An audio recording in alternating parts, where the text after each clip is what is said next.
Indonesia, sebuah negeri 1000 pulau, membentang dari Sabang hingga Merauke, tempat setiap matahari terbit membawa harapan dan setiap senja membisikkan kisah perjuangan.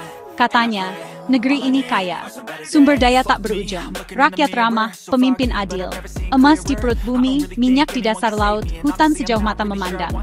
Sebuah bangsa yang dibangun di atas janji kemakmuran, di mana rakyat dikenal karena kehangatan dan ketangguhannya, dan para pemimpin seharusnya melayani dengan integritas. Tapi tunggu dulu, siapa sebenarnya yang berkata begitu? Apakah suara itu berasal dari rakyat di jalanan, atau hanya dari mereka yang berkuasa? Apakah itu suara yang bergema di warung kopi, atau sekadar unggahan yang sudah disaring di media sosial? Mari kita berkeliling sejenak. Dari gedung pencakar langit Jakarta, hingga desa-desa sunyi di antara sawah, dari pasar yang ramai hingga pegunungan yang hening, mari kita lihat apa yang sebenarnya terjadi.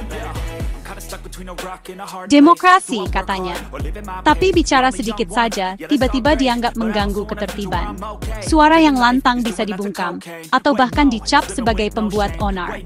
Kebebasan berbicara memang tertulis dalam undang-undang, tapi dalam praktiknya itu hanya hak bagi mereka yang berani atau nekat.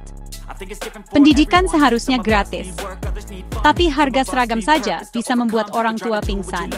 Biaya sekolah, buku, transportasi, semuanya menjadi rintangan bagi keluarga yang hanya ingin masa depan lebih baik untuk anak-anaknya. Mimpi pendidikan tetap hidup, tapi bagi banyak orang, itu masih di luar jangkauan. Supremasi hukum, katanya. Tentu saja, selama Anda bisa membelinya, seperti belanja online. Keadilan dijual kepada penawar tertinggi, dan mereka yang tak punya uang hanya bisa menunggu, berharap, atau akhirnya menyerah. Lihatlah sekeliling, jalan-jalan rusak yang bisa menelan sepeda motor. Janji infrastruktur, tapi kenyataannya adalah rintangan sehari-hari bagi jutaan orang.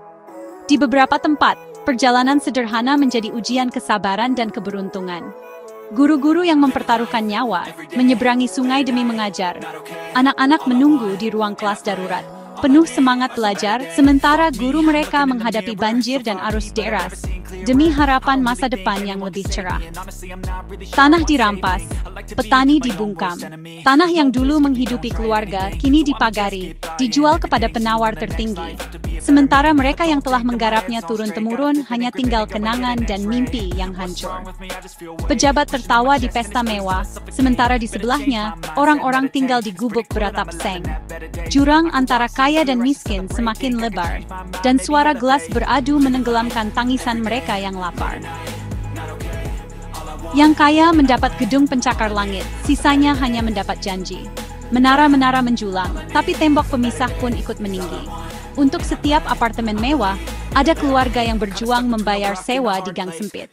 Katanya kita terus maju.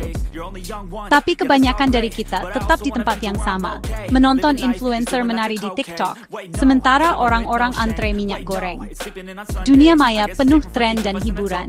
Tapi di dunia nyata, perjuangan itu nyata dan tanpa filter. Mana yang kamu pilih?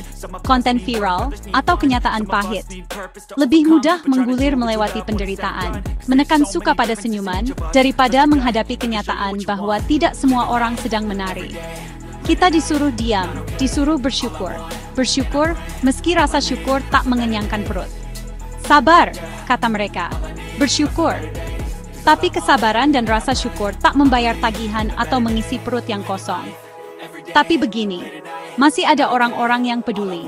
Di saat-saat tergelap, akan selalu ada tangan yang terulur, tetangga saling membantu, orang asing menjadi keluarga. Orang-orang yang tetap menyalakan cahaya, meski tak ada yang melihat. Bukan pejabat, bukan selebritas, hanya orang biasa. Mereka yang menolak berpaling. Mereka adalah pahlawan sunyi, yang mengingatkan kita bahwa harapan belum hilang.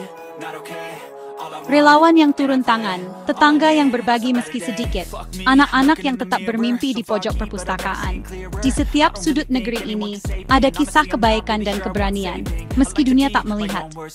Negeri ini belum mati, tapi sedang sakit. Gejalanya di mana-mana, korupsi, ketimpangan, apatisme. Tapi detak jantungnya masih ada, lemah tapi tetap berjuang. Dan jika kita semua diam, kita hanya sedang menggali kuburnya bersama-sama. Diam berarti ikut bersalah. Jika kita tak bersuara, tak akan ada yang berubah. Negeri ini memang baik-baik saja. Jika kamu cukup kaya untuk tak peduli. Tapi untuk kita semua, saatnya membuka mata, bersuara, dan menuntut perubahan. Bangun sebelum dibungkam. Buka mata, suara rakyat, Yudha Senopati.